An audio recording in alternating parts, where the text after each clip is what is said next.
The story of Derek Bieri and the rise of Vice Grip Garage is a testament to the idea that true success is not just about what you build, but what you're willing to protect. In an era where digital creators often feel compelled to chase the algorithm relentlessly, Derek's journey offers a unique perspective on the intersection of passion and personal boundaries. It began in the harsh, unforgiving environment of Minot, North Dakota, where the necessity of survival dictated the rhythm of life. For young Derek, the concept of a disposable society simply did not exist. If a piece of equipment failed, it was not discarded. It was dismantled, studied, and resurrected through sheer mechanical intuition. This early life in the frozen plains fostered a deep, unshakable bond with machinery that would eventually define his entire career. It was here that he learned the invaluable lessons of patience, trial and error, and the grit required to turn rust back into performance. As a teenager, Derek was already known as the local wizard for anything with an engine. While his peers were distracted by modern trends, he was deep in the mud, breathing life into neglected tractors and abandoned lawn equipment. These formative years were not just about mechanics. They were about developing an analytical mind that could visualize a solution before a single bolt was even turned. This wasn't a hobby for him. It was a way of interacting with the physical world, a silent language of gears and pistons. His garage was his sanctuary, a space where the noise of the world faded away, replaced by the rhythmic sound of a wrench tightening on a stubborn fastener.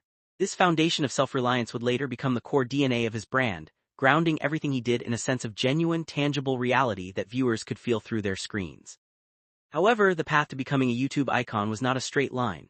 Derek spent significant time in the corporate world, trading his grease-stained work gloves for the rigid expectations of professional office life.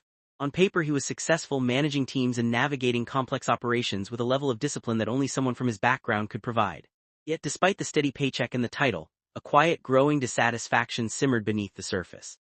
The sterility of corporate boardrooms was a stark contrast to the chaotic, rewarding reality of the garage.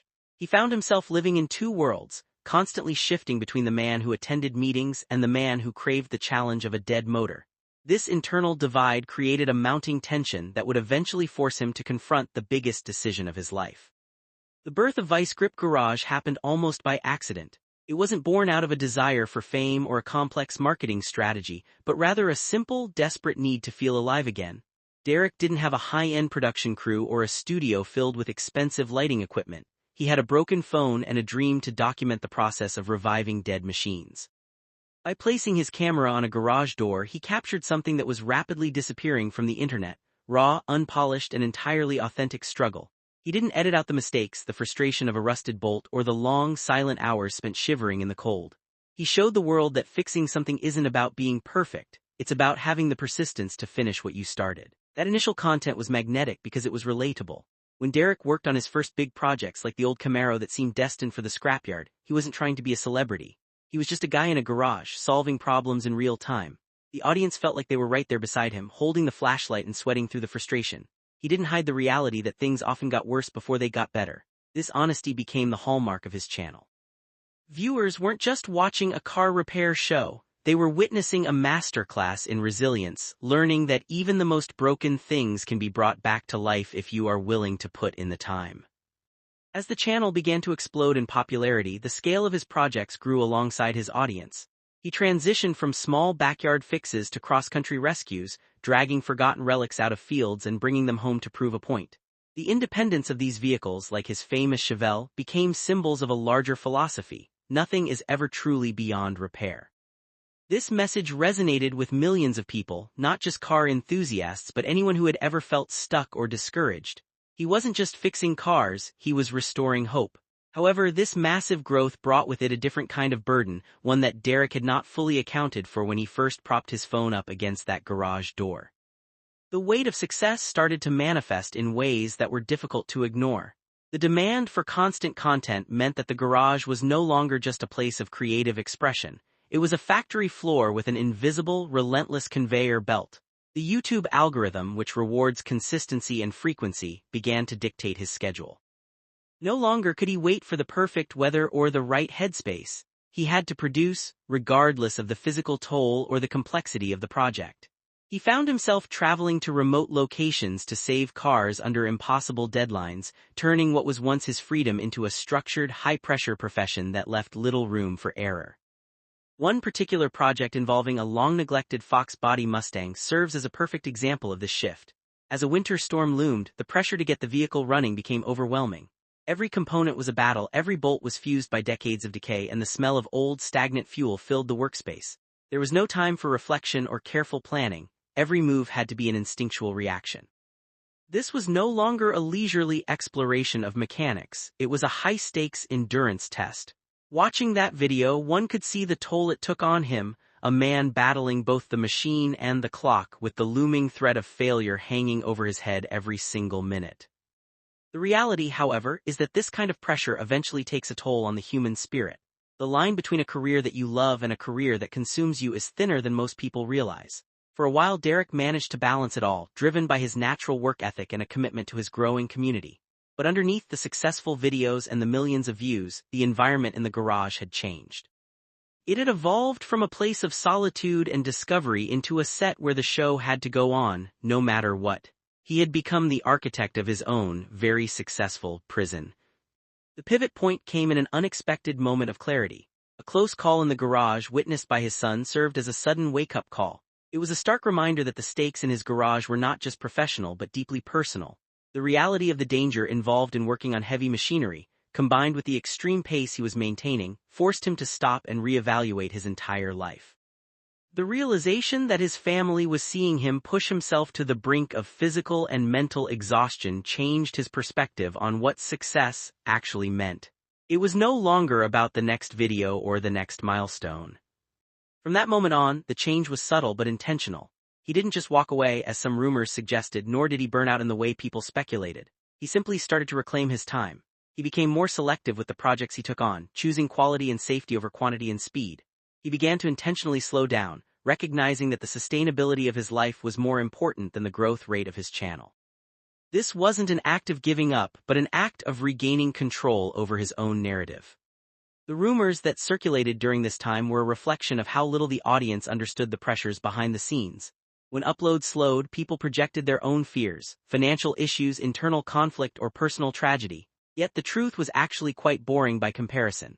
He was simply humanizing his career, choosing to be a father and a partner first and a content creator second. He wasn't failing, he was succeeding in the way that matters most, by choosing a life that he could actually live in the long run. The shift in his content style reflected this maturation.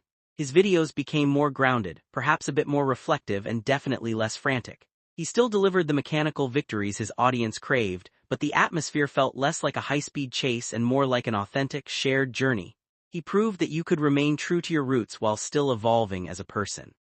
The vice grip didn't disappear, it just became a steady hand, guiding his life toward something more balanced and sustainable. Looking back, it is clear that Derek Bieri's journey is a blueprint for any creator who finds themselves caught in the trap of their own success. It requires a significant amount of courage to deliberately slow down when the world is telling you to speed up. He had to face the fear of irrelevance, the pressure of expectations, and the uncertainty of walking a different path. Yet by doing so, he solidified his legacy not just as a mechanic, but as someone who understands the true value of life's limited resources. This evolution didn't alienate his base. If anything, it likely strengthened it. True fans appreciate authenticity above all else, and there's nothing more authentic than a creator who prioritizes their own well-being. By sharing his journey, both the high-speed growth and the calculated retreat, Derek allowed his audience to see him not just as a mechanic but as a person. This transparency is what builds a brand that lasts, one that is rooted in trust rather than just content frequency.